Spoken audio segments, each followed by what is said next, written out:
Let's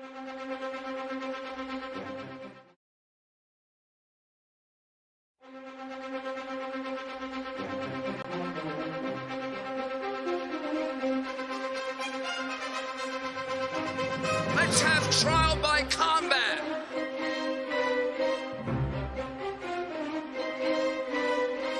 I'm going to walk down to the Capitol.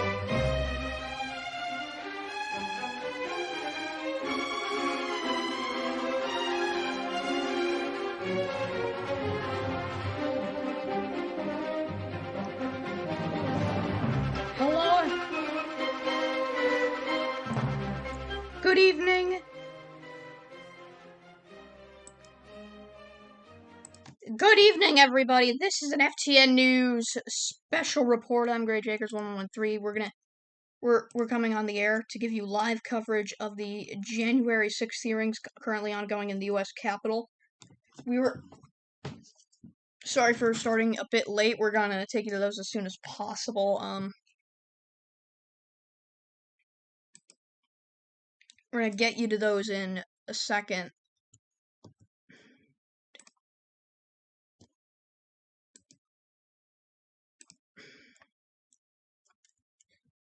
We're gonna take you to those. Yeah, we're gonna get you to those live.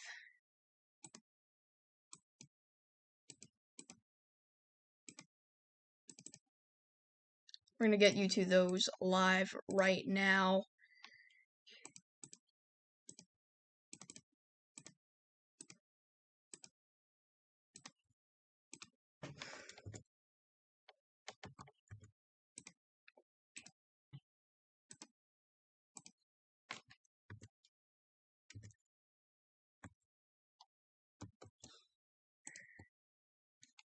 We're having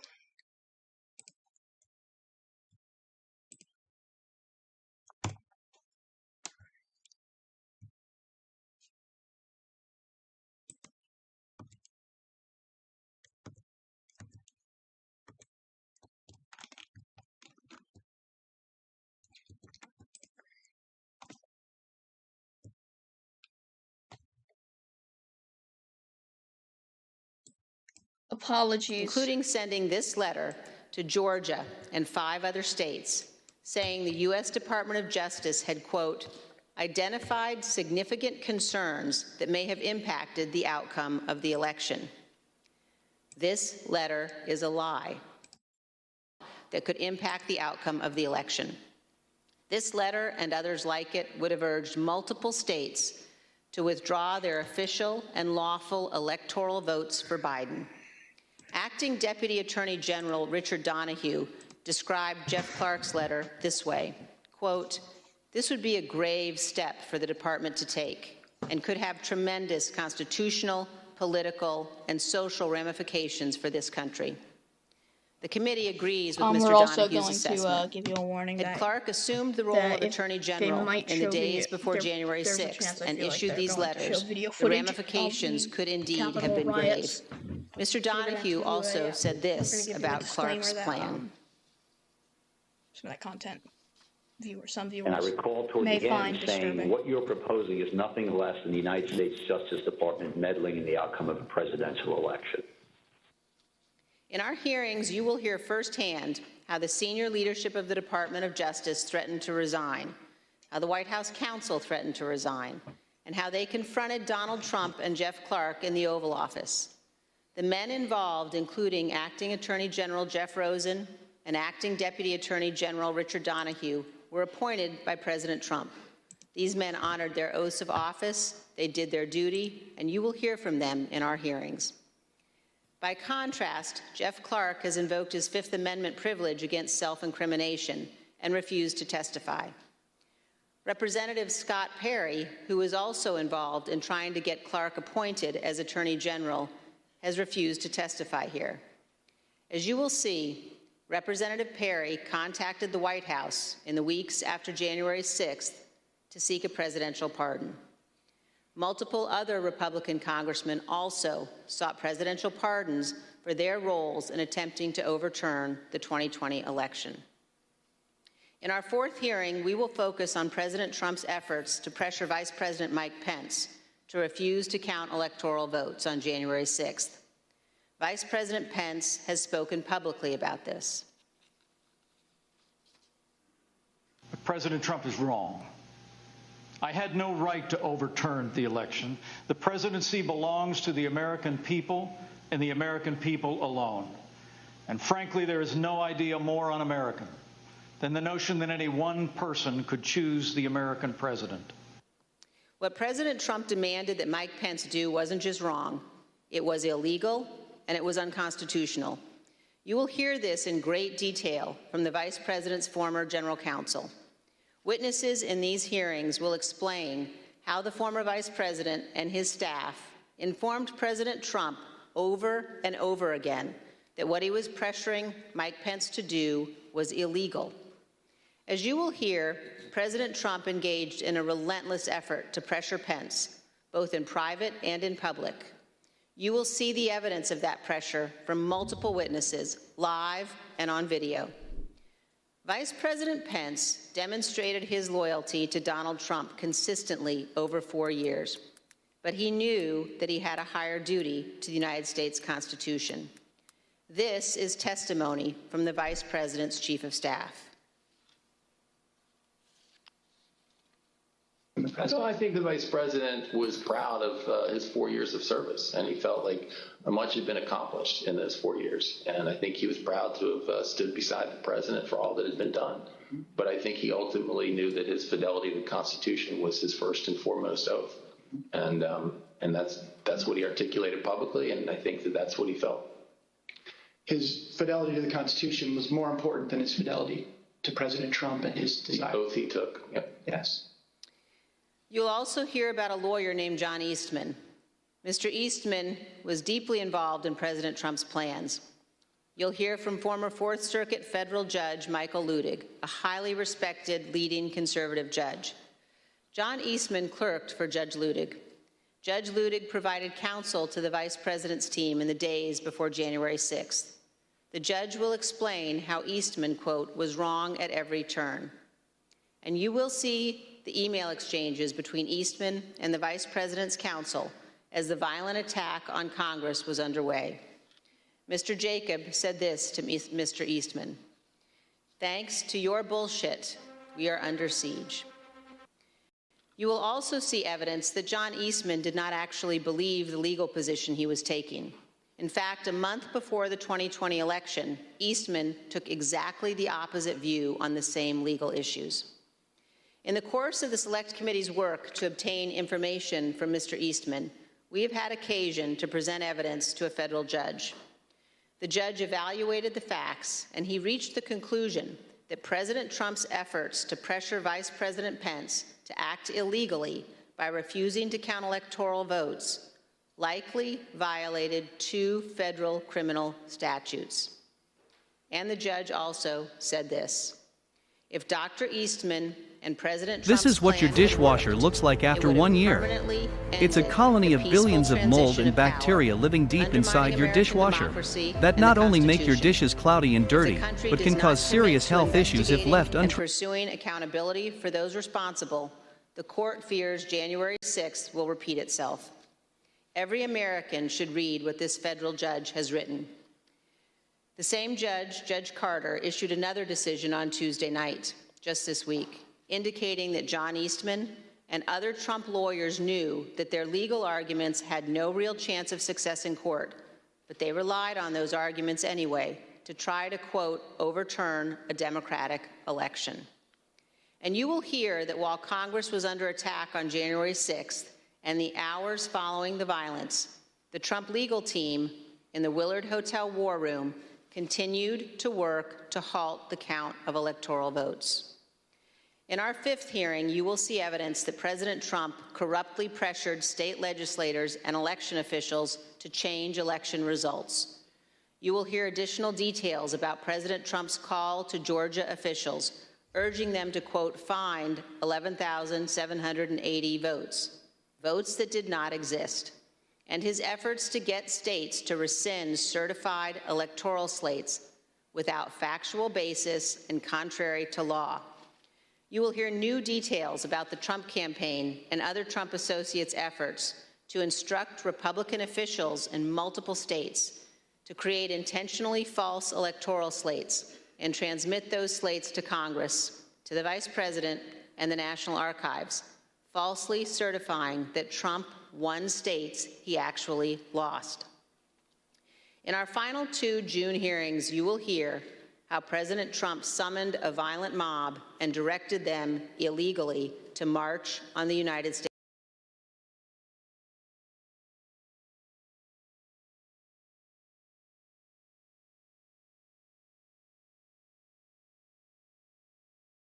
To march on the United States Capitol. While the violence was underway, what we make public here will not be the complete set of information we will ultimately disclose. And second, the Department of Justice is currently working with cooperating witnesses and has disclosed to date only some of the information it has identified from encrypted communications and other sources. On December 18, 2020, a group including General Michael Flynn, Sidney Powell, Rudy Giuliani, and others visited the White House. They stayed late into the evening. We know that the group discussed a number of dramatic steps, including having the military seize voting machines and potentially rerun elections. You will also hear that President Trump met with that group alone for a period of time before White House lawyers and other staff discovered the group was there and rushed to intervene. A little more than an hour after Ms. Powell, Mr. Giuliani, General Flynn, and the others finally left the White House, President Trump sent the tweet on the screen now, telling people to come to Washington on January 6th. Be there, he instructed them. Will be wild. As you will see, this was a pivotal moment. This tweet initiated a chain of events. The tweet led to the planning for what occurred on January 6th, including by the Proud Boys, who ultimately led the invasion of the Capitol and the violence on that day. The indictment of a group of Proud Boys alleges that they planned, quote, to oppose by force the authority of the government of the United States. And according to the Department of Justice, on January 6, 2021, the defendants directed, mobilized, and led members of the crowd onto the Capitol grounds and into the Capitol, leading to the dismantling of metal barricades, the destruction of property, the breaching of the Capitol building, violence at the Capitol. And on the evening of January 5th, the president's close advisor, Steve Bannon, said this on his podcast.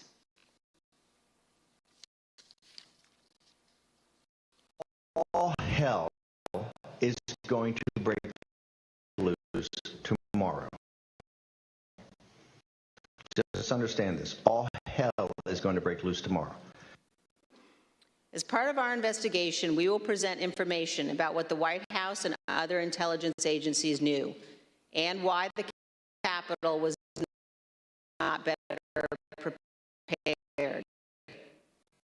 But we will not lose sight of the fact that the Capitol Police did not cause the crowd to attack. And we will not blame the violence that day. Violence provoked by Donald Trump on the officers who bravely defended all of us. In our final hearing, you will hear a moment-by-moment account of the hours-long attack from more than half a dozen White House staff. both live in the hearing room and via videotape testimony.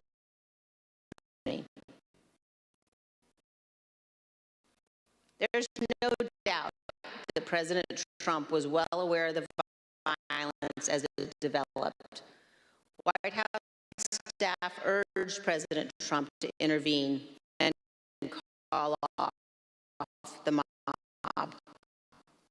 Here is a document written while the attack was underway by a member of the White House staff advising what the president needed to say. Quote, anyone who entered the Capitol without proper authority should leave immediately. This is exactly what his supporters on Capitol Hill and nationwide were urging the president to do. He would not.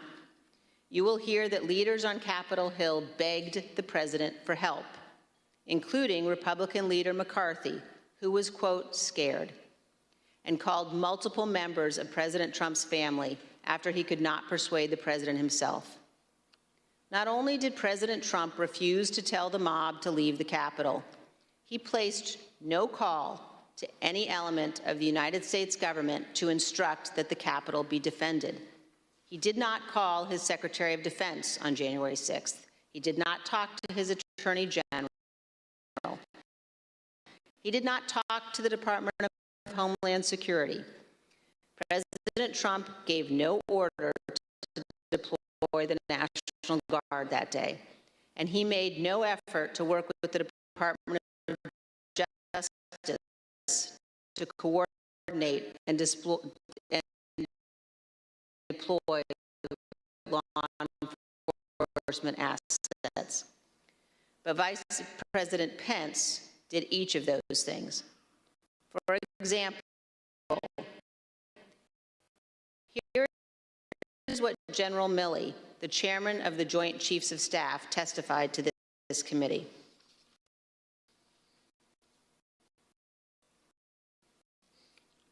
There were 2 or 3 calls with Vice President Pence.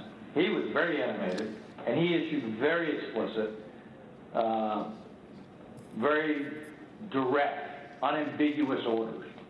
There was no question about that, and I can get you the exact quotes, I guess, from some of our records somewhere. But he was very animated, very direct, very firm, and to Secretary Miller, get the military down here, get the Guard down here, put down this situation, etc. By contrast, here is General Milley's description of his conversation with President Trump's Chief of Staff, Mark Meadows, on January 6th.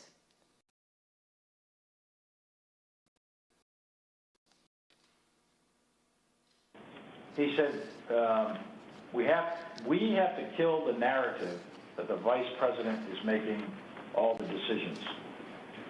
We need to establish the narrative that, that the President is still in charge and that things are steady or stable or words that effect. I immediately interpret that as politics, politics, politics. Red flag for me personally, no action, but I remember it distinctly. And you will hear from witnesses how the day played out inside the White House, how multiple White House staff resigned in disgust, and how President Trump would not ask his supporters to leave the Capitol. It was only after multiple hours of violence that President Trump finally released a video instructing the riotous mob to leave. And as he did so, he said to them, quote, "We love you, and you're very special." You will also hear that in the immediate aftermath of January 6th, members of the president's family, White House staff, and others tried to step in to stabilize the situation, quote, to land the plane before the presidential transition on January 20th. You will hear about members of the Trump cabinet discussing the possibility of invoking the 25th Amendment and replacing the President of the United States. Multiple members of President Trump's own cabinet resigned immediately after January 6th. One member of the cabinet suggested that the remaining cabinet officers needed to take a more active role in running the White House and the administration. But most emblematic of those days is this exchange of texts between Sean Hannity and former President Trump's press secretary, Kayleigh McEnany. Sean Hannity wrote, in part, "Key now, no more crazy people, no more stolen election talk. Yes, impeachment and 25th Amendment are real. Many people will quit." Ms. McEnany responded in part, "Love that. That's the playbook." The White House staff knew that President Trump was willing to entertain and use conspiracy theories to achieve his ends. They knew the president needed to be cut off from all of those who had encouraged him. They knew that President Donald Trump was too dangerous to be left alone, at least until he left office on January 20th. These are important facts for Congress and the American people to understand fully. When a president fails to take the steps necessary to preserve our union, or worse, causes a constitutional crisis, we're at a moment of maximum danger for our republic. Some in the White House took responsible steps to try to prevent January 6th. Others egged the president on. Others who could have acted refused to do so. In this case, the White House counsel was so concerned about potentially lawless activity that he threatened to resign multiple times. That is exceedingly rare and exceedingly serious. It requires immediate attention, especially when the entire team threatens to resign. Just be whining, to be honest with you. Whining. There's a reason why people serving in our government take an oath to the Constitution. As our founding fathers recognized, democracy is fragile.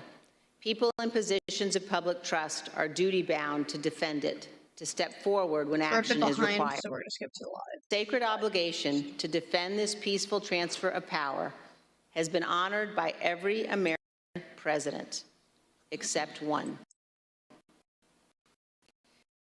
As Americans, we all have a duty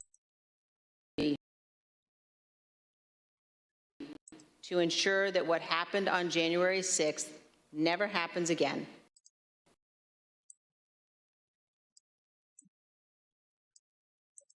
To set aside partisan battles, to stand together to perpetuate and preserve our great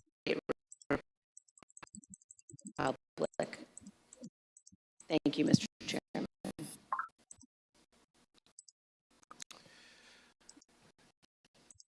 As we provide answers to American people about January 6th, it's important that we remember exactly what took place. That this was no tourist visit to the Capitol. Most of the footage we are about to play has never been seen. The Select Committee obtained it as a part of our investigation. This isn't easy to watch. I want to warn everyone that this video includes violence and strong language. Without objection, I include in the record a video presentation of the violence of January 6th. Proud of your boy! Proud of your boy! Proud of your boy! Yeah, just for awareness, be advised, there's probably about 300 Proud Boys. They're marching eastbound in this 400 block of kind of Independence, actually on the mall towards the United States Capitol. I am not allowed to say what's going to happen today because everyone's just going to have to watch for themselves. But it's going to happen. Something's going to happen. Whose streets? Our streets! Whose streets? Our streets! Whose streets? Our streets!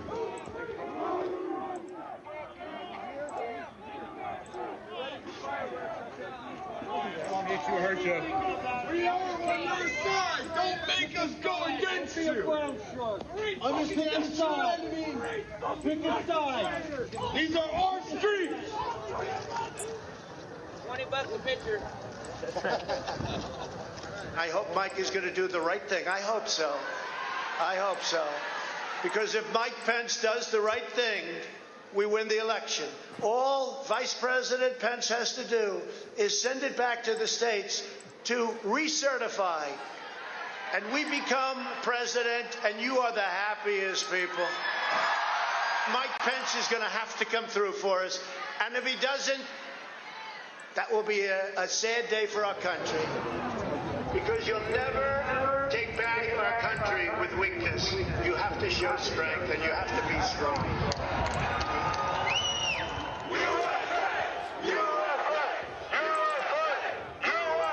Cruiser 50, it does look like we're going to have an ad hoc march stepping off here. There's a crowd surge heading east. We love Trump! We love Trump! We love Trump! We love Trump! We love Trump! We love Trump! We love Trump! Mike Pence, I hope you're going to stand up for the good of our Constitution and for the good of our country. And if you're not, I'm going to be very disappointed in you, I will tell you right now.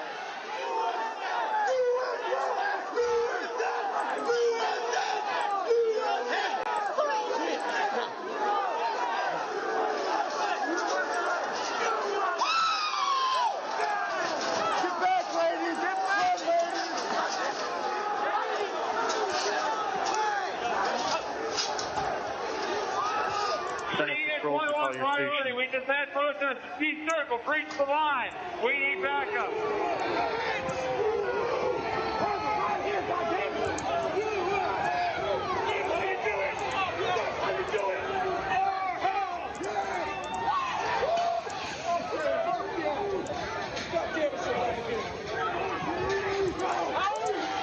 Madam Speaker, the Vice President and the United States Senate.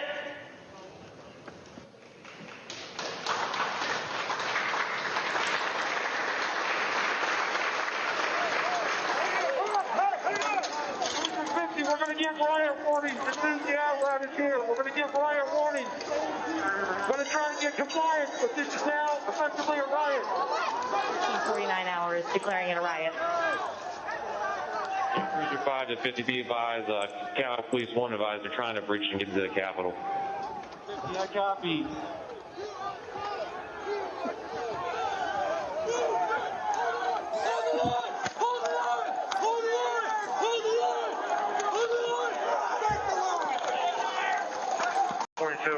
We're about 5 miles out. We're trying to make our way through all this.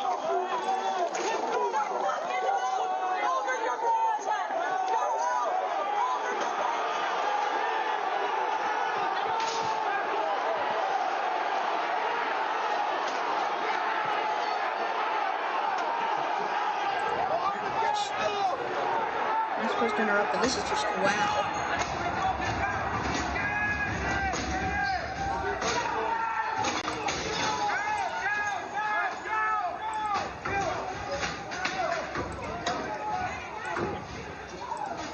We have a breach of the Capitol! Breach of the Capitol to the upper level!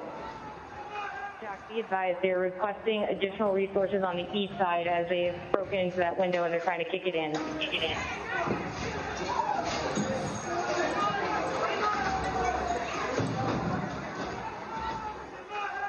Without objection, the chair declares the House in recess pursuant to Clause 12B of Rule 1. Mike Pence didn't have the courage to do what should have been done to protect our country and our Constitution, giving states a chance to certify a corrected set of facts, not the fraudulent or inaccurate ones which they were asked to previously certify. U.S. demands the truth. Bring out Pence. Bring out Pence. Bring out Pence.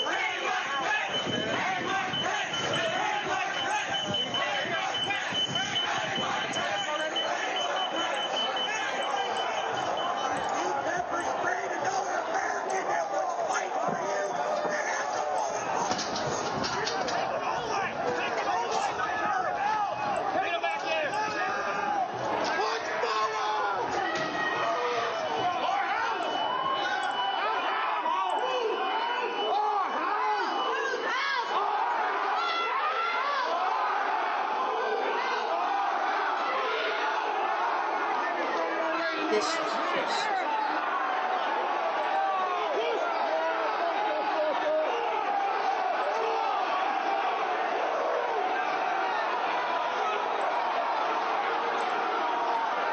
horrendous.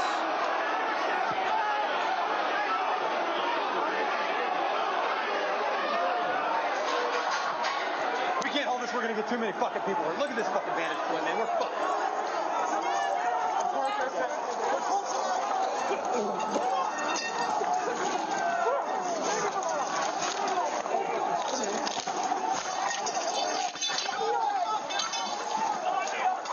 We need an area for the House members. They're all walking over now through the tunnels.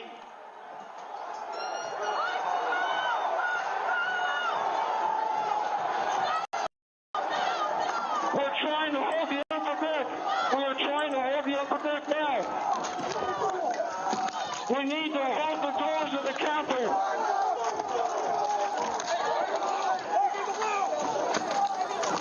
I need court support.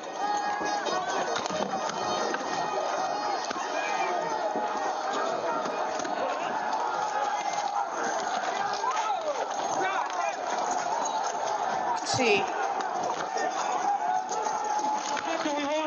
Look at that. That We lost the line. All MPDs pull back. All MPDs pull back up to the upper deck. All MPDs pull back to the upper deck. ASAP.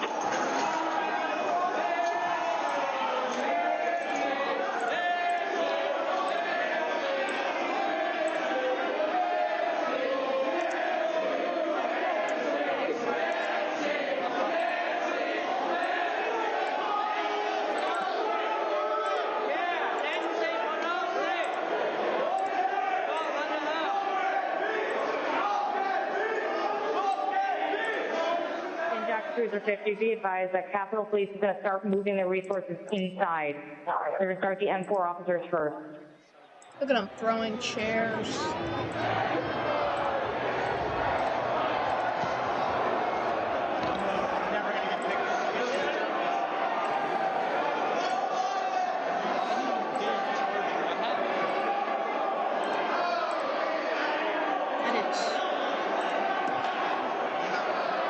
H208 with 4 members. The door's barricaded. There's people flooded the hallways outside. We have no way out. It's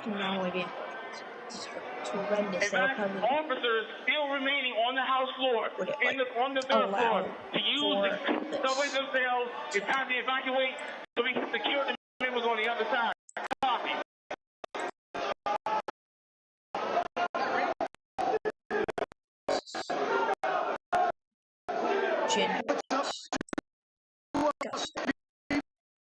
Now, the American people.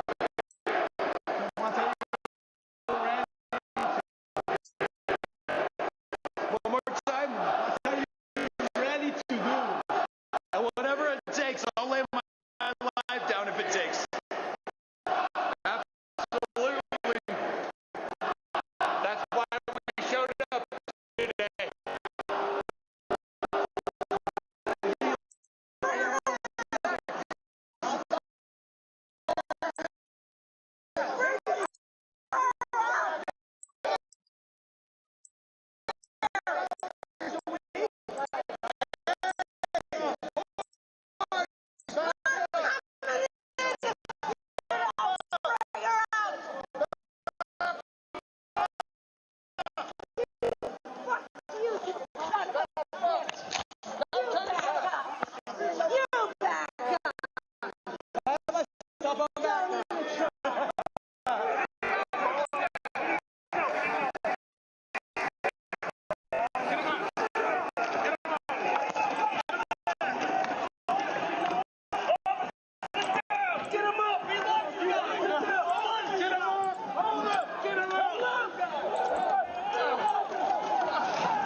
Crazy, some of that West Carolina for backup.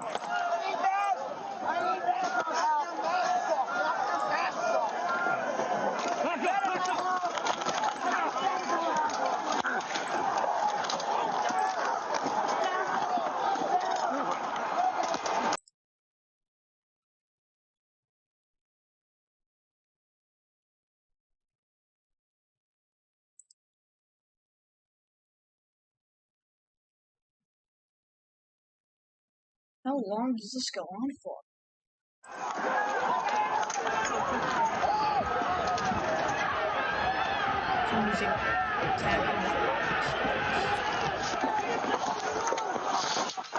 They were peaceful people. These were great people. The crowd was unbelievable. And I mentioned the word love. The love in the air. I've never seen anything like it.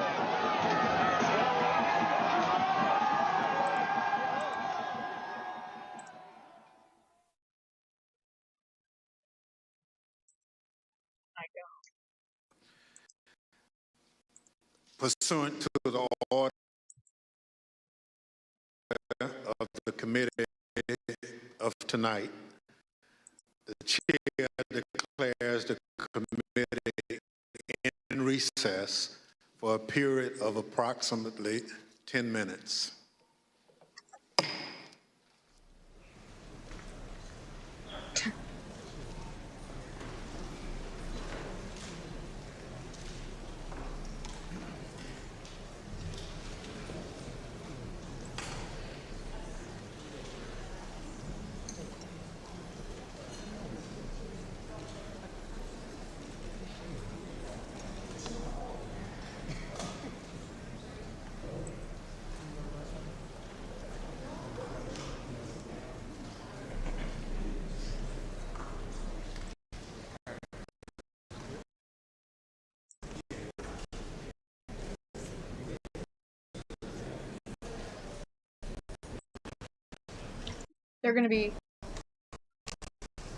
They're taking a,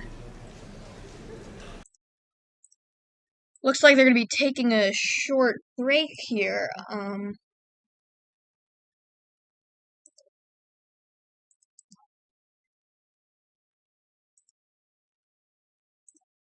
They're gonna be taking a,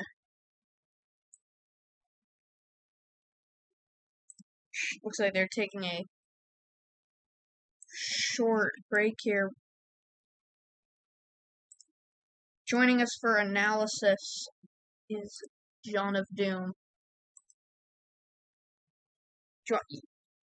He's in here for analysis.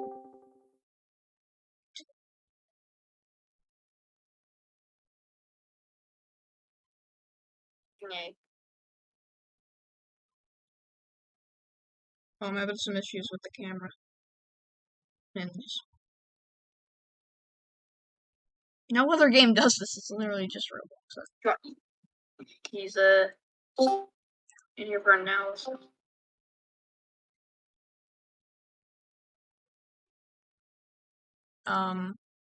So they're taking a film.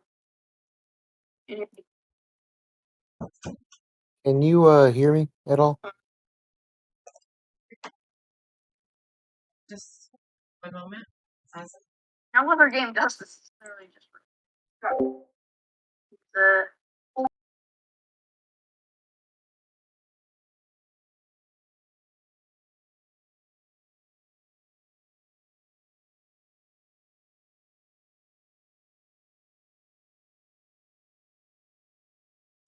apologies. Can can you hear me? Okay.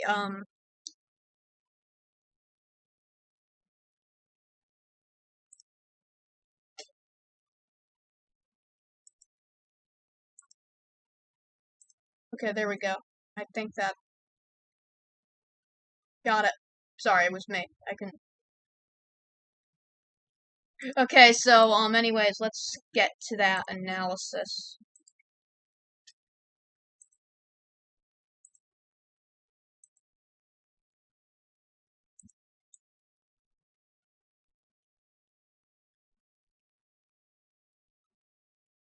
Really good. What? Why is your seat taller than mine?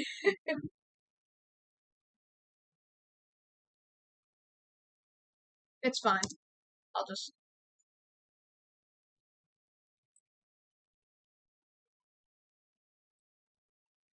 Okay.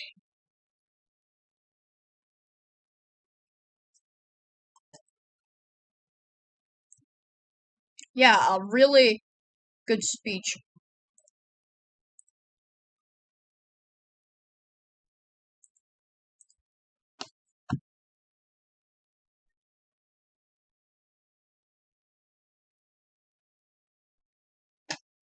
invasion of the Capitol, connecting a step-by-step thing with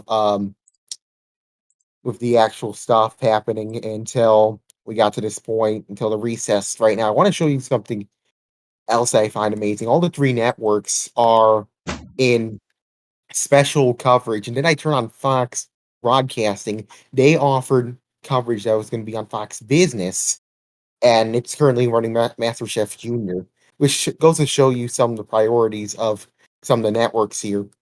And I tune in. I think it kind of really shows some bias, honestly. Like, there's bias with all the hearings. There's bias with all the networks, how they're covering it. I'm looking at most British networks aren't like, oh, by the way, we're biased. They just hide the bias with the way they cover things. Yeah, they have opinion-based shows. For example, MSNBC. I'm looking at the TV Live Forum, which is this British television website that discusses television news and whatnot. And I'm looking at the dualities, the differences between the two networks, the two opinionated networks. You have MSNBC on the left and Fox on the right. MSNBC is running special coverage with Rachel Maddow. She recently got a thing where she's now working like 1 day a week, and that's Monday. And she's on there. The lower third said breaking news officers who testified last summer will attend tonight's hearing, and you can see the background and stuff like that with the Capitol and stuff. And then you go on Fox, the other one, you have Tucker Carlson on with his regular programming, and a lower third says, quote, few Republicans pushed back on Biden's January 6th lie, end quote. So Fox News said in a statement that they were going to dip in, cut in and out of programming. They're also going to have special coverage that will preempt Gutfeld tonight at around 10 Eastern. And that will summarize all of this stuff, but it really goes to show you how the viewers, how the networks are reacting. What I'm personally think about all this is that everyone else already doesn't need more convincing about the events of January 6th. They're already convinced this new footage might amuse them, might witness them, but it's not going to change the thing. This whole, in my opinion, what this is really targeting is those Republicans, some of those Republicans who still believe the lie and the big lie and stuff like that. That's what they're trying to target, especially with that opening statement from Liz Cheney. But the networks that many conservatives watch are not covering this. I'm assuming this is all. I bet you, with later hearings that go into way more detail about these analysis. Yes, we're going these text to have messages with this couple more communications and all that. It's gonna show all the details. It's gonna become. It's gonna. I feel like the investigation is gonna get to the point where it's gonna become, impossible to deny. What's coming up later is testimony from witnesses who, quote, interacted directly with the Proud Boys. That's coming up soon. I'm trying to look up other stuff. I'm kind of taking a little break from Twitter, so I'm not necessarily going to dive into how Twitter is reacting, but you could probably... Yeah, I can. I'll take a look right now. Probably... Yeah, go ahead and take a look. I'm taking a break from Twitter for my own mental health.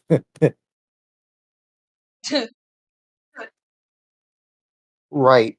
And this whole thing, what I find also interesting is that, one, my congressman is a member of the committee. He's Representative Kingsinger. He represents my area. And two, they worked with the former president of ABC News to have this whole thing in. So it's less like your average run-of-the-mill U.S.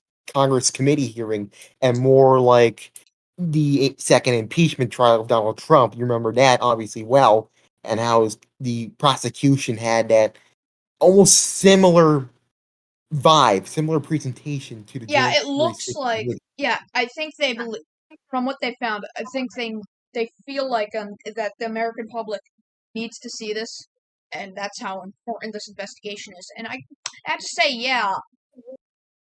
So far, yes. But the two I would say yeah, but that, so far, I haven't seen much new. I haven't heard much new details. The two witnesses they're going to bring on tonight is U.S. Capitol Police Officer Caroline Edwards, who was the first law enforcement officer, quote, injured by rioters storming the Capitol grounds. Even after suffering a traumatic brain injury, Officer Edwards patrolled Capitol's West Plaza and prevented many rioters from entering the Capitol building. Also, a witness is Nick Quest, who is a British filmmaker who documented the movements around the Capitol. He produced Resripo, which, quote, followed a platoon in Afghanistan for a year. It was nominated for the Academy Award, and he also was the director of Hell on Earth for National Geographic. So they're trying to do this whole multimedia approach, and it is something that I believe we will see not just tonight, but also other hearings. I believe the committee is now getting back. We Yeah, it should looks like cut they're into sitting that. back down. Let's take the feed. Yeah, we'll keep talking until they, they're not, yeah, Officer Edwards. I believe they're getting back. yeah, wait, Let's listen in. Nothing's happening yet, we can still... I'm monitoring the Yeah, we have the feed on screen. on the website. It's vastly different from yours, and I believe it's on a delay, so you have a different second. But on my feed, my end, the chairman is introducing the witnesses. Yeah, chairman is about to introduce the witnesses now.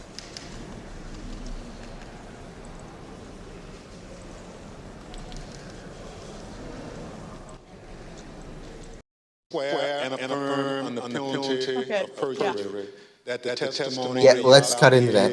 is the truth, the whole truth, and nothing but the truth. So help you God.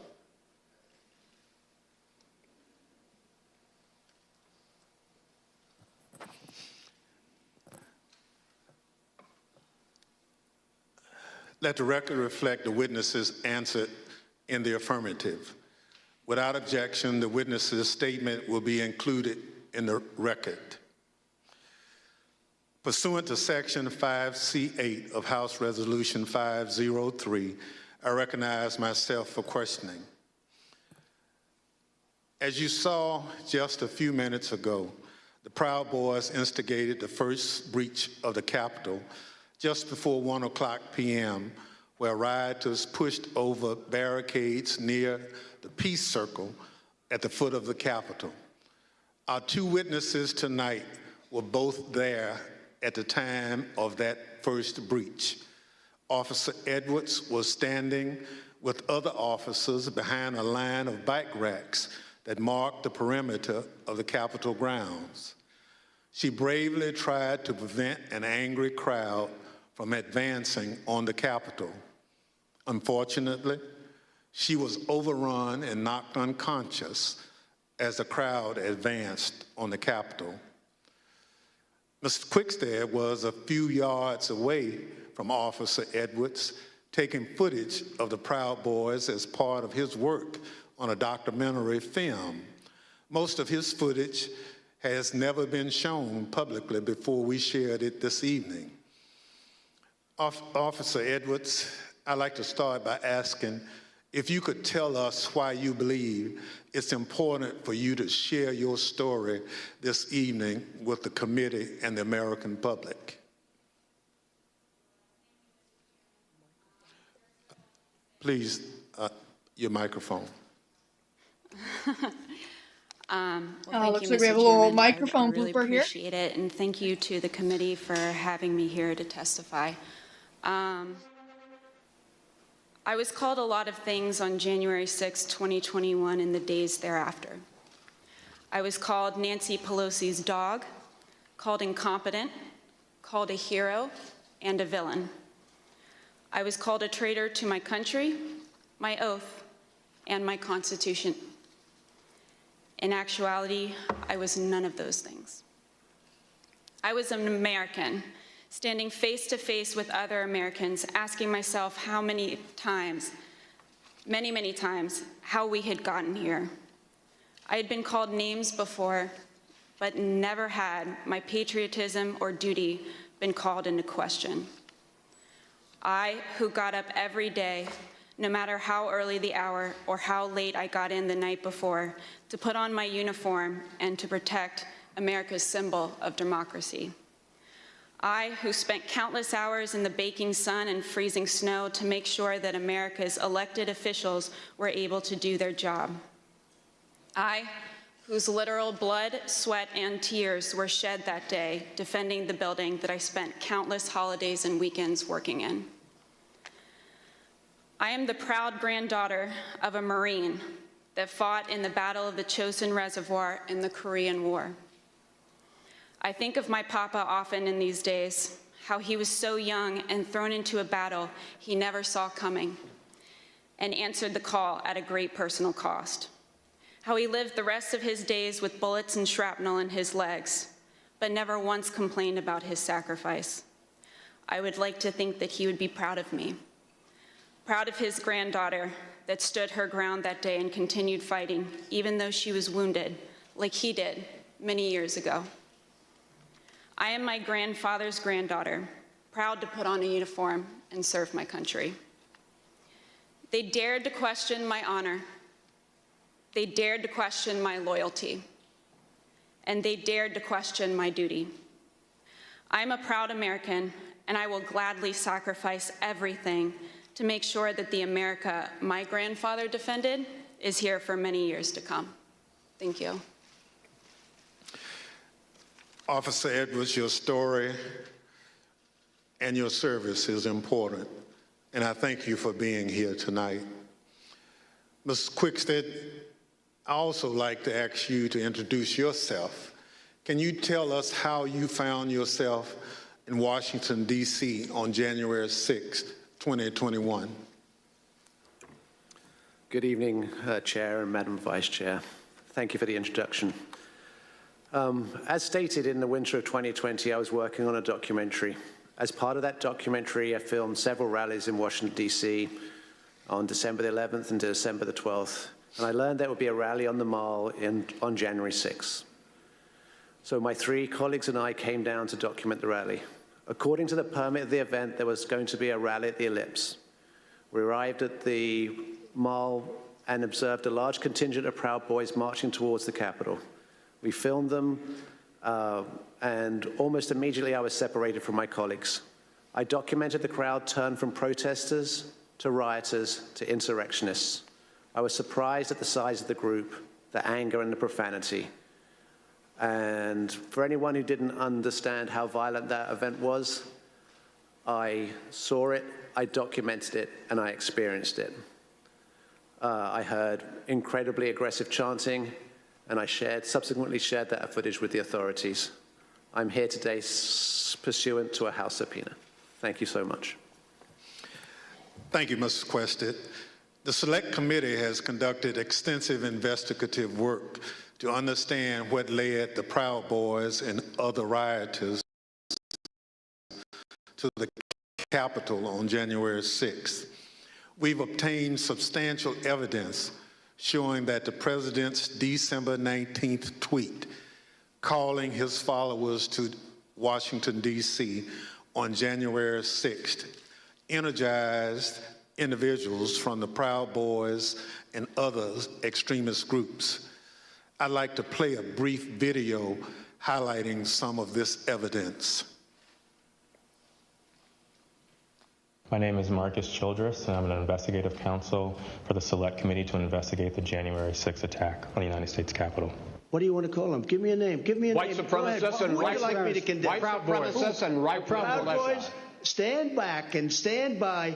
After he made this comment, Enrique Terrio, then chairman of the Proud Boys, said on Parler, "Standing by, sir." During our investigation, we learned that this comment during the presidential debate actually led to an increase in membership from the Proud Boys. Would you say that Proud Boys members increased after the stand back, stand by comment? Exponentially. I'd say tripled probably, with the potential for a lot more eventually. And did you ever sell any stand back and stand by merchandise? One of the vendors on my page actually beat me to it, but I wish I would have made a stand back, stand by shirt. On December 19th, President Trump tweeted about the January 6th rally and told attendees, "Be there, we'll be wild." Many of the witnesses that we interviewed were inspired by the president's call and came to D.C. for January 6th. But the extremists, they took it a step further. They viewed this tweet as a call to arms. A day later, the Department of Justice describes how the Proud Boys created a chat called the Ministry of Self-Defense Leadership Chat. In this chat, the Proud Boys established a command structure in anticipation of coming back to D.C. on January 6th. The Department of Justice describes Mr. Tarrio coming into possession of a document called the 1776 Returns, which describes individuals occupying key buildings around the United States Capitol. The Oath Keepers are another group that the committee investigated. You better get your ass to D.C., folks, this Saturday. Yeah, if you don't, there'll be no more republic. But we're not going to let that happen. It's not even an if. It's either President Trump is encouraged and bolstered and strengthened to do what he must do, or we wind up in a bloody fight. We all know that. The fight's coming. The Oath Keepers began planning to block the peaceful transfer of power shortly after the November 3rd election. And according to the Department of Justice, Stuart Rhodes, the Oath Keepers leader, said to his followers that we were not going to get through this without a civil war. In response to the December 19th, 2020 tweet by President Trump, the Oath Keepers focused on January 6th in Washington, D.C. In response to the tweet, one member, the president of the Florida chapter, put on social media, "The president called us to the Capitol. He wants us to make it wild." The goal was for the Oath Keepers to be called to duty so that they could keep the president in power, although President Trump had just lost the election. The committee learned that the Oath Keepers set up quick reaction forces outside of the city in Virginia where they stored arms. The goal of these quick reaction forces was to be on standby just in case President Trump invoked the Insurrection Act. Did the Oath Keepers ever provide weapons to members? I'm going to decline to answer that and put them at grounds and due process grounds. In footage obtained by the committee, we learned that on the night of January 5th, Enrique Tarrio and Stuart Rhodes met in a parking garage in Washington, D.C. There's mutual respect there. I think we're fighting the same fight, and I think that's what's important. The committee learned that the Oath Keepers went into the Capitol through the east doors in two stack formations. The DOJ alleges that one of the stacks went into the Capitol looking for Speaker Pelosi, although they never found her. As the attack was unfolding, Mr. Tarrio took credit. In documents obtained by the Department of Justice, Mr. Tarrio said in an encrypted chat, "Make no mistake, and we did this." Later on that evening, Mr. Tarrio even posted a video which seemed to resemble him in front of the Capitol with a black cape, and the title of the video was Premonition.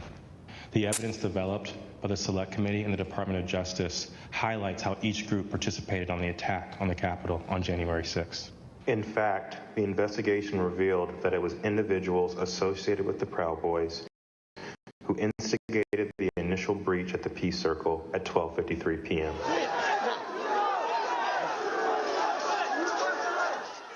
Within 10 minutes, rioters had already filled the Lower West Plaza.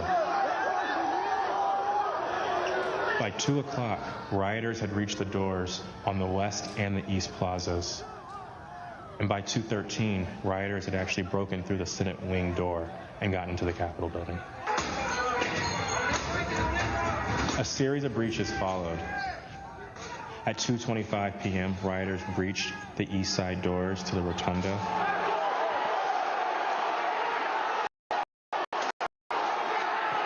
And then right after 2:40 p.m., rioters breached the east side doors near the Ways and Means room. Once the rioters infiltrated the Capitol, they moved through the crypt, the rotunda, the hallways leading to the House chambers, and even inside the Senate chambers.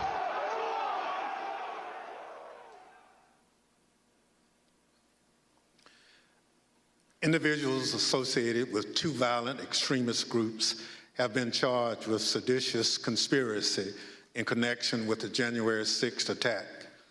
One is the Oath Keepers.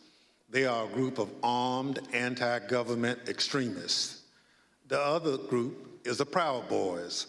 They promote white supremacist beliefs and have engaged in violence with people they view as their political enemies. Members of both groups have already pled guilty to crimes associated with the January 6th attack. Mr. Quested, as part of the documentary you've been filming, you gained access to the Proud Boys and their leader, Enrique Tarrio. Your crew filmed them in Washington, D.C. on the evening of January 5th.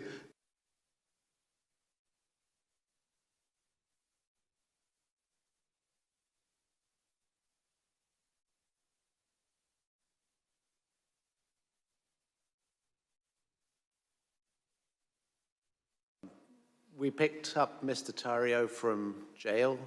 He'd been arrested for carrying some magazines, some extra capacity magazines, and he took responsibility for the burning of the Black Lives Matter flag that was stolen from the church on December the 12th. We were attempting to get an interview with Mr. Tarrio. We had no idea of any of the events that were going to subsequently happen.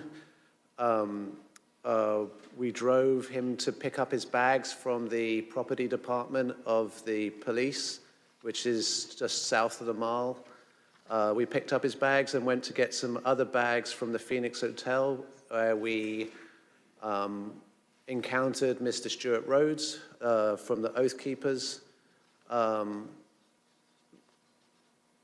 By the time I'd gone to park the car, my colleague was saying, who'd got into the car with Mr. Tarrio, that they had moved to a location around the corner, the parking garage of the Hall of Legends, I believe. And so we quickly drove over there. We drove down into the parking garage and filmed the scene of Mr. Tarrio and Mr. Rhodes and certain other individuals in that garage. We then continued to follow Mr. Tarrio. There was some discussion about where he was going to go. He ended up going towards a hotel in Baltimore, and we conducted an interview with him in the hotel room. And then we returned to DC for that night. And what was interesting that night, actually, was that was the first indication that DC was much more busy than it had been any other time we'd been here, because we couldn't get into the hotels we wanted to, and we ended up at a hotel that, was not as satisfactory as we would have hoped. Thank you. So what you're saying is you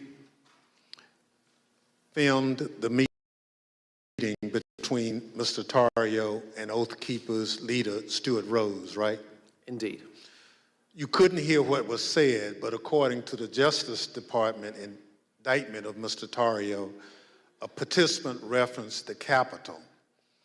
Now, on the morning of January 6th, you learned the Proud Boys would gather near the rally scheduled to take place near the White House. What time did you meet up with the Proud Boys, and what was happening when they met? We met up with the Proud Boys somewhere around 10:30 a.m., and they were starting to walk down the mall easterly direction towards the Capitol. There was a large contingent, more than I had expected, and I was confused to a certain extent why we were walking away from the president's speech, because that's what I felt we were there to cover. So at 10:30 a.m., that's early in the day. That's even before President Trump had started speaking. Am I correct? Yes, sir. So how many Proud Boys would you estimate were marching together to the Capitol? A couple of hundred, potentially. Yeah, I'd say a couple of hundred Proud Boys were marching towards the Capitol at that point. At the time, was the area heavily guarded? No, that was, I remember we walked we walked down the mall, we walked to the right of the reflecting pool, and then north along the road that leads to the Peace Circle. And as we were walking past the Peace Circle, I framed the Proud Boys to the right of my shot with the Capitol behind, and we see one sole police officer at the barriers, which subsequently breached. We then walk up and past a tactical unit preparing, and you see that in the film where the man questions their duty and their honor, and you see maybe a dozen Capitol Police putting on their riot gear. So how would you describe the atmosphere at that time? The atmosphere it seemed to be much darker. I make efforts to create a familiarity between myself and my subjects to make them feel comfortable. And the atmosphere was much darker this day than had been in these other days. And there was also a contingent of Proud Boys that I hadn't met before from Arizona who appeared to wear these orange hats and had orange armbands. So when the Proud Boys went back down the hill to the Peace Circle, did a larger crowd start together? Well, no. First of all, we went round to the back and down the steps, and we took some photographs on the east side of the Capitol, and then we went for lunch. We went for tacos. So, Mr. Questa, you're a journalist, so you are careful to stick to things that you have observed. But what you've told us is highly relevant. Let me highlight a few key facts that you and others have provided the committee. First, there was a large group of Proud Boys present at the Capitol. We know that from multiple sources. You now estimate that there were around 250 to 300 individuals that you've testified. They weren't there for President Trump's speech. We know this because they left that area to march toward the Capitol before the speech began. They walked around the Capitol that morning. I'm concerned this allowed them to see what defenses were in place and where weaknesses might be. And they decided to launch their attack at the Peace Circle, which is the front door of the Capitol complex. It's the first security perimeter that those marching from the ellipse would have to come to as they moved toward the Capitol. The Peace Circle walkway was always where the thousands of angry Trump supporters would arrive after President Trump sent them from the ellipse. The Proud Boys timed their attack to the moments before the start of the joint session in the Capitol, which is also where President Trump directed the angry mob, quote, "We fight like hell," end quote. He told them before sending them down Pennsylvania Avenue, right to where the Proud Boys gathered and where you were filming. Now, a central question is whether the attack on the Capitol was coordinated and planned. What you witnessed is what a coordinated and planned effort would look like. It was the culmination of a months-long effort spearheaded by President Trump. Mr. Questa, thank you for your eyewitness account of the lead up to the breach of the Peace Circle. This brings us to a point in time where you and Officer Edwards were in close proximity. At this point, I reserve the balance of my time pursuant to 5C, Section 8 of House Resolution 503. The chair recognizes the gentlewoman from Wyoming, Ms. Cheney, for questioning. Thank you very much, Mr. Chairman. Officer Edwards, I want to start by thanking you for your service and thank you for your courage. Thank you for being here this evening. I know that it's not easy to relive what happened for you and for the officers behind you and for the family members of officers in the audience this evening. But it's really important for the country to have a full accounting and understand what happened. I want to start, Officer Edwards, with a short clip that shows the horrible moment when you were injured as the Peace Circle was breached.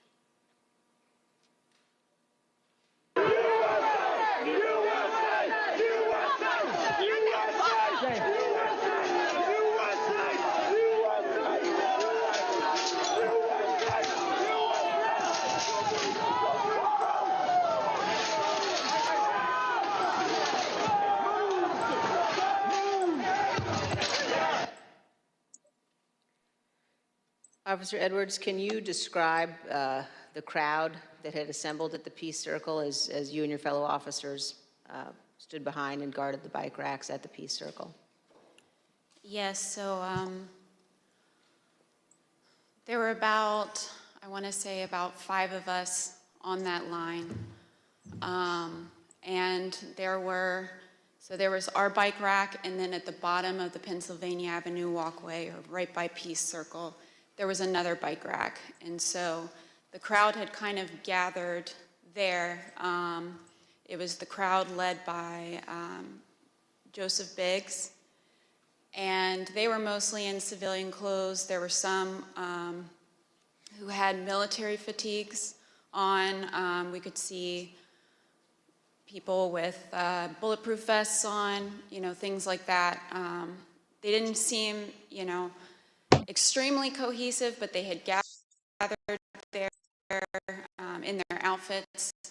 But they had gathered there together, and Joseph Biggs started. He had a megaphone, and he started talking about,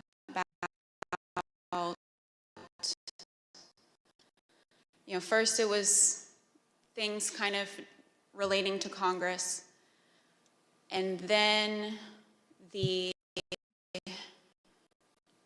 tables started turning once the, what is now the Arizona group is what you said, the crowd with orange hats, they came up chanting F-U-C-K, Antifa, and they joined that group. And once they joined that group, Joseph Biggs' rhetoric turned to the Capitol Police. He started asking us questions like, you didn't miss a paycheck during the pandemic. Mentioning stuff about our pay scale was mentioned. And, started turning the tables on us. And I've worked, I can, conservatively say probably hundreds of civil disturbance events. I know when I'm being turned into a villain, and that's when I turned to my sergeant and I stated the understatement of the century. I said, Sarge, I think we're gonna need a few more people down here. And so after that, I think they started conferring. They went a little silent. They started conferring among each other. I saw the person now identified as Ryan Samsel. He put his arm around Joseph Biggs, and they were talking, and then they started approaching the first barricade. They ripped the first barricade down, and they approached our bike racks. At that time, we started holding on, grabbing the bike racks.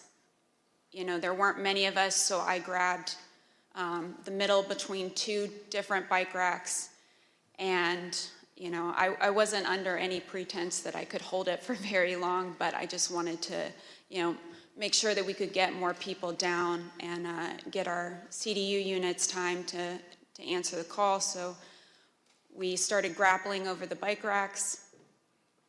I felt the bike rack come on top of my head, and I was pushed backwards, and my foot caught the stair behind me, and my chin hit the handrail, and then at that point I had blacked out, but the back of my head clipped the concrete stairs behind me. And you were knocked unconscious, is that right, Officer Edwards? Yes, ma'am. But then when you regained consciousness, even with the injuries, you returned to duty, is that right? Yes, ma'am. At that time, adrenaline kicked in. I ran towards the West Front, and I tried to hold the line at the Senate steps at the Lower West Terrace. more people kept coming at us. It just seemed like, more and more people started, coming onto the West Front. They started overpowering us. And that was right about when MPD's officers showed up. Their bike officers pushed the crowd back and allowed our CDU units as well as theirs to form that line that you see, that very thin line between us and the protesters or the rioters, at that time. I fell behind that line, and for a while I started decontaminating people who had gotten sprayed and treating people medically who needed it. And then you were injured again there on the West Terrace, is that right, Officer Edwards? Yes, ma'am. So after a while, I got back on the line. It was on the house side of the Lower West Terrace. And I was holding that line for a while. There weren't many of us there.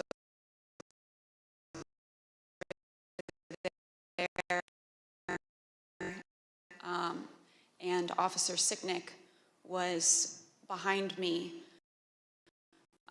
for most of the time, for about 30 to 45 minutes that I was down there. We were just, as the best we could, we were just, grappling over bike racks and trying to hold them as quick as possible. All of a sudden, I see movement to the left of me. And I turned, and it was Officer Sicknick with his head in his hands. And he was ghostly pale, which I figured at that point that he had been sprayed, and I was concerned. My, cop alarm bells went off, because if you get sprayed with pepper spray, you're going to turn red. He turned just about as pale as this sheet of paper. And so I looked back to see what had hit him, what had happened, and that's when I got sprayed in the eyes as well. I was taken to be decontaminated by another officer, but we didn't get the chance because we were then tear gassed. And we are going to play just a brief clip of that moment that you've just described, Officer Edwards.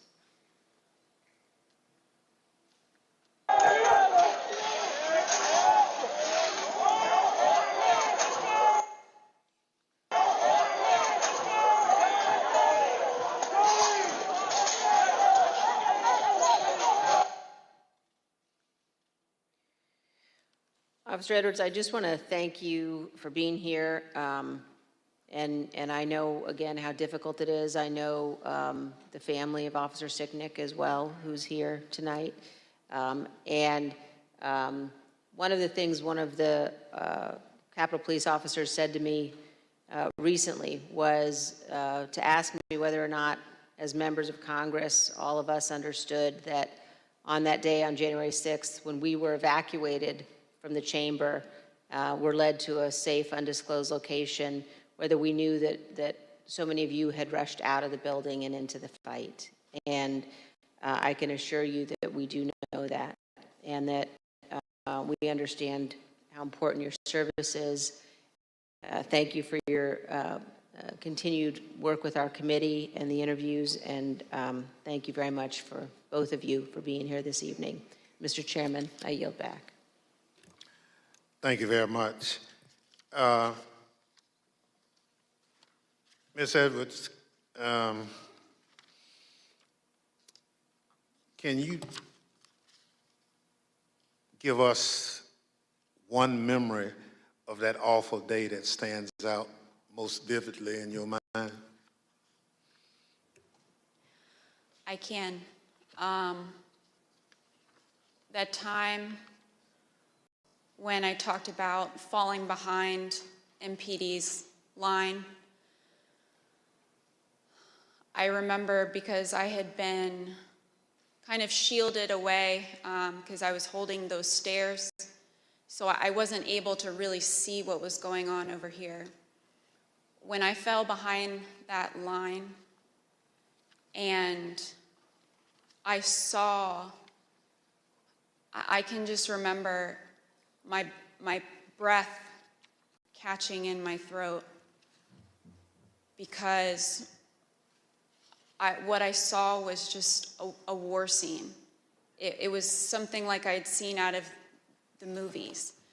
I couldn't believe my eyes. There were officers on the ground, you know, they were bleeding, they were throwing up, they were, you know, they had, I mean, I saw friends with blood all over their faces. I was slipping in people's blood. You know, I was catching people as they fell. It was carnage. It was chaos. I can't even describe what I saw. Never in my wildest dreams did I think that as a police officer, as a law enforcement officer, I would find myself in the middle of a battle.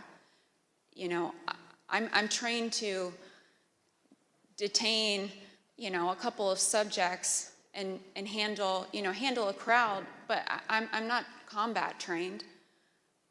And that day, it was just hours of hand-to-hand combat, hours of dealing with things that were way beyond any law enforcement officer has ever trained for. And I just remember that moment of stepping behind the line and just seeing the absolute war zone that the West Front had become.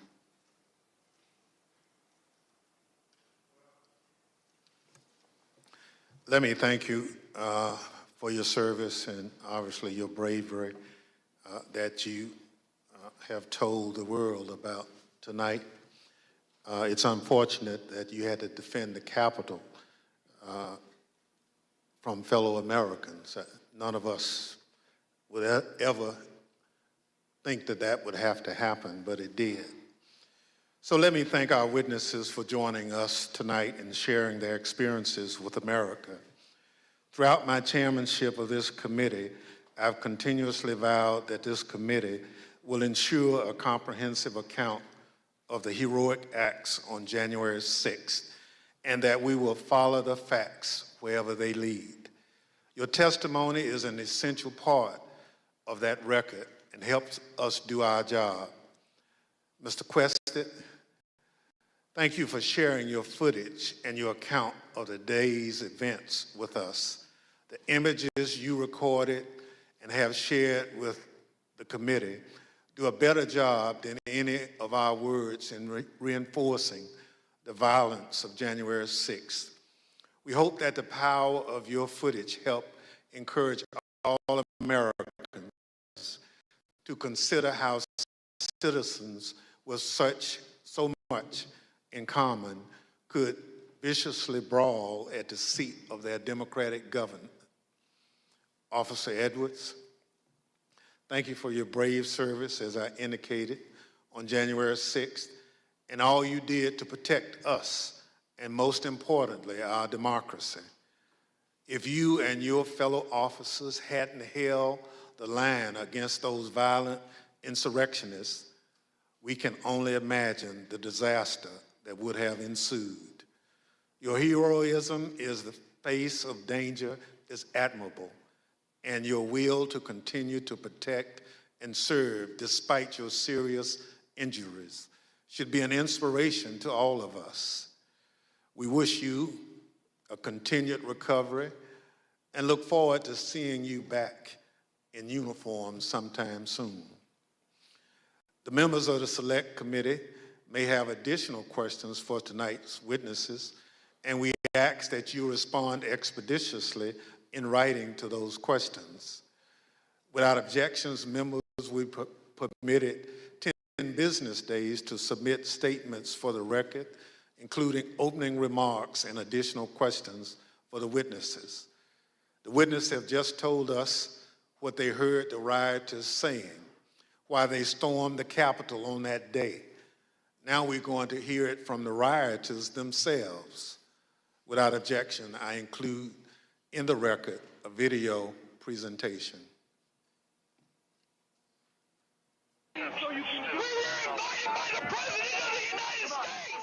What really made me want to come was the fact that, you know, I had supported Trump all that time. I did believe, you know, that the election was being stolen. And Trump asked us to come. He personally asked for us to come to D.C. that day. And I thought, for everything he's done for us, if this is the only thing he's going to ask of me, I'll do it. We're going to walk down to the Capitol. Did you recall President Trump mentioning going to the Capitol during his speech? Oh, yeah.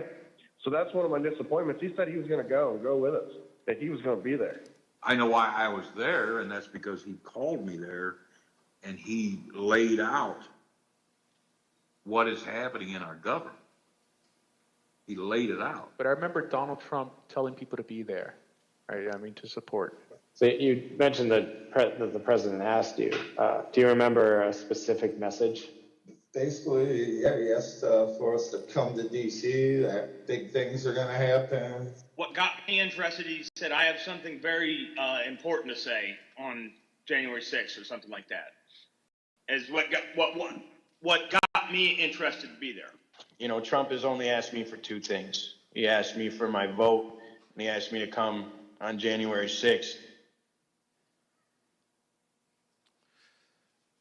When the committee reconvenes next week, we're going to examine the lies that convinced those men and others to storm the Capitol, to try to stop the transfer of power. We're going to take a close look at the first part of Trump's attack on the rule of law, when he hit the fuse that ultimately resulted in the violence of January 6th.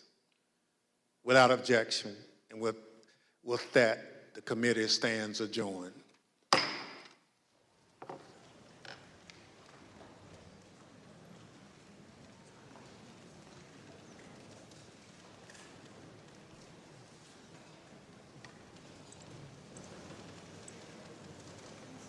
Welcome back. John of Doom is no longer with us right here. So anyways, but I wanted to illustrate one of his points earlier.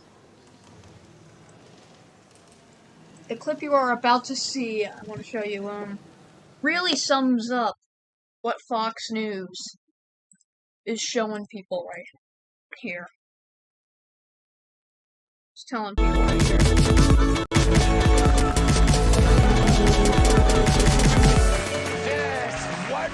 The chairman of the Joint Chiefs of Staff, and from so many other military officials about what exactly they were told to do and what they weren't told to do. It was striking in the testimony that Mike Brown and Mike Baker. Don't play some other broadcast. Now, Patty Ann, you remember from Red Eye, and she had a way with words. Good evening. I am Sith Lord Darth Hadius. And during the weekdays, Fox News anchor Patty Ann Brown. The day after Red Eye's roundtable discussion on the relative sexiness of the Fox and Friends staff, the New York Times erroneously reported that I said, quote, Brian Kilmeade makes me want to puke. In fact, I stated that Kilmeade makes me want to shoop. I'd also like to add that Brian's packed and he's stacked, especially in the back. Brother, want to thank your mother for a butt like that. Straight up, way up, hold up, Mr. Lover. Like Prince said, you're a sexy mother. Take old so in preparation for the It's a hot wing sandwich. hot wing sandwich. In preparation. hot wings. And he's allowed to carry a gun. All right, to the monologue. So in preparation for the Made for Primetime show trial on the January 6th riots, House Dems have hired a former ABC News executive, James Goldston, to polish up their trumped-up turd. Their goal, take old, battered exaggerations and repurpose it as new, improved outrage. What Beatlemania was to the Fab Four, this hearing is to Trump derangement syndrome. Keep it going as long as possible to divert from Biden's miseries. But it's nuts. A political party secures primetime real estate on a major network, ABC, who once employed the producer, and it's also owned by Disney. Can you find a more obvious case of collusion between party and the press? The special features interviews and pre-produced videos, and it airs smack dab at 8 p.m. I know, Kat, that's opposite Young Sheldon. Never seen that. I don't even know what that is. But it probably has a zillion viewers. You know, but it's worth it because some in the media think January 6th is bigger than all your hardships combined. There are so many things that people are juggling between gas prices and inflation, baby formula, abortion, and the shootings that are happening. These lawmakers are going to try to now have a narrative to focus the country's attention to say, look at this thing, do not turn away, and understand that while all those other things are really, really important, the foundation of our country, what makes our country function, is the democracy that we have to protect. They got to force feed it. Yeah, I think that clip really from and that monologue from conservative comedian Greg Gutfeld. Don't mind that intro. That was quite an interesting introduction. But it really does sum up how things are going. How things like are for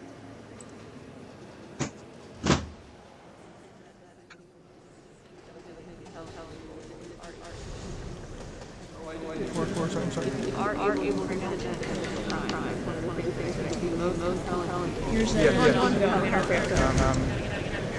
No, we just want to tell we're just trying to get back that. So there was evidence of dozens of crimes shown tonight. And there have been more than 800 hostages. Why? So unfortunately, this is assessment of criminal activity that is staring Americans. Thank you.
So we're just gonna watch the opening statements one more time here to just say we could really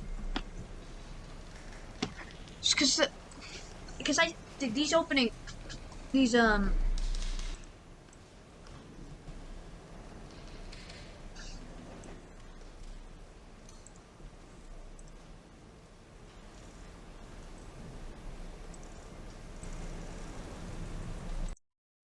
statements were quite powerful introduction. The Select Committee to investigate the January 6th attack on the United States Capitol will be in order. Yeah, this was like objection, the chair is authorized to declare the committee in recess at any point. And so we're gonna go to John of Doom for posts for some Regulation 10, post-hearing analysis now. committee's approval to release the deposition material presented during tonight's hearing. Thanks to everyone watching tonight for sharing part of your evening to learn the facts and causes of the events. Okay, welcome back, John. Thanks, technical difficulties there. We're all Yeah, good. so the hearings just wrapped up. That was the first hearings. We heard a lot of testimony from two people who were involved in. One was an officer who was the first to respond to, I believe, the Proud Boys, and another one who was filming the Proud Boys for, I believe, a documentary. Yeah. He got inside access to them, and talked about their experiences regarding the event on January 6th. As of right now, I'm trying to figure out more reactions to it. Going back to what I said before, the committee got to testimonies. Fox did carry some of it. I was watching their feed on their website, just dipping in and out, and they were covering it, but it was just a talking head interview. And the Chiron, I think I sent a photo to you. Can we display it on the screen? Okay, yeah, let me get that. A bit small, but you can see the point. I'm reading a Chiron here, lower third. It says, quote, Americans are smart enough to know democracy wasn't truly at risk. That's Laura Ingraham. She's on right now, playing over footage. Let's see. I'm trying to figure out reaction. There will be more hearings next week, and we'll try to bring that to you or give you full coverage of that afterwards. Capitol Police Officer Caroline Edwards said Here's in her the testimony. image. Here's the image that you want us to show. Yeah, I'm not sure who that person on the left is, but I don't have cable, so I can't really listen in. But I believe she was talking over it while the feed was silent. So To illustrate how Fox News is covering this, I just want to show a clip. I showed this earlier, but I feel like I should show it again. It is actually from Greg Gutfeld's show. It really illustrates everything. So in preparation for the Made for Primetime show trial on the January 6th riots, House Dems have hired a former ABC News executive, yeah, I was watching it James a bit. Goldston, Let's to see. polish up their trumped-up turd. Their goal, take old battered exaggerations and repurpose it as new, improved outrage. What Beatlemania was to the Fab Four, this hearing is to Trump derangement syndrome. Oh, it's playing twice. Keep it going as long as possible to divert from Biden's miseries. But it's nuts. A political party secures primetime real estate on a major network, ABC, who once employed the producer, and it's also owned by Disney. Can you find a more obvious case of collusion between party and the press? The special features interviews and pre-produced videos, and it airs smack dab at 8 p.m. I know, Kat, that's opposite Young Sheldon. Never seen that. I don't even know what that is. But it probably has a zillion viewers. You know, but it's worth it because some in the media think January 6th is bigger than all your hardships combined. There's so many things that people are juggling between gas prices and inflation, baby formula, abortion. Yeah, I mean, that clip just, like, really sums it up right there.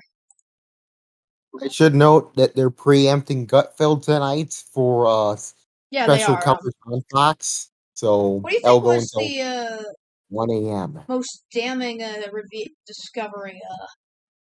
The most damning one, I think, was that interview they did with a person who was investigating. Yeah, that documentary, and they were interviewing the former and current Proud Boys leaders and what happened and their connection to the whole thing. Now, to me, that was pretty interesting. The thing is, I'm getting into the habit of news. I'm going to study journalism, and I monitor TV presentation. And what I found interesting was how they broadcast the whole thing, how it was produced. They had close-ups, wide shots, they had animated films, they had graphics, they had all that fun stuff to really get their point, to get the point across from the findings of the committee. And that's because they worked with someone from ABC News who was formerly of ABC News. He doesn't work there anymore, but that was pretty interesting to see if to get like the message across to people. But again, it will have no effect on the target. Like I said, the target. It is damning information, but a bunch of people did not see it because the networks had a different way of covering it. Again, on the Ingram angle, currently broadcasting, Chiron. They just changed it. They are lying about the state of democracy for a reason. Just minutes ago, they had something about insurrection being misunderstood. They're currently showing B-roll of the, what I believe happened, the Yeah. protests of June 2020. So, anyways, I want to move on from the media coverage to just look at how damning this stuff is. Like, Cheney says that some GOP lawmakers sought pardons for what they did. This looks like this was a wider plan or wider A attempt. coordinated plan, and there was this thing after Trump said in that debate, quote, "Stand back and stand by," when asked a question if he would denounce organizations such as the Proud Boys. There was someone saying that he wished he could make a T-shirt with that, and there was some sort of operation involving 1776. He I basically, found that was damning, damning evidence. he basically called them. I find it ridiculous how people are. It is beyond denial now that Trump incited this. Mhm. More testimony. They had Ivanka Trump's deposition saying that, quote, saying that she accepted Bill Barr in the Department of Justice assessment. There was no fraud sufficient enough to overturn the election. I believe we heard from one testimony said that Trump was upset when hearing the news that we can't turn this back. You lost. It's over. Pack up. Blah blah blah. He was pretty upset. Um, Liz Cheney, the ranking member, said, "quote, oh, that the former president had, quote, a sophisticated 7-part plan to overturn the presidential election over the course of several months, which detailed the plans." Anyways, I'm gonna cut you off there. I think it's about time we end our coverage for the night.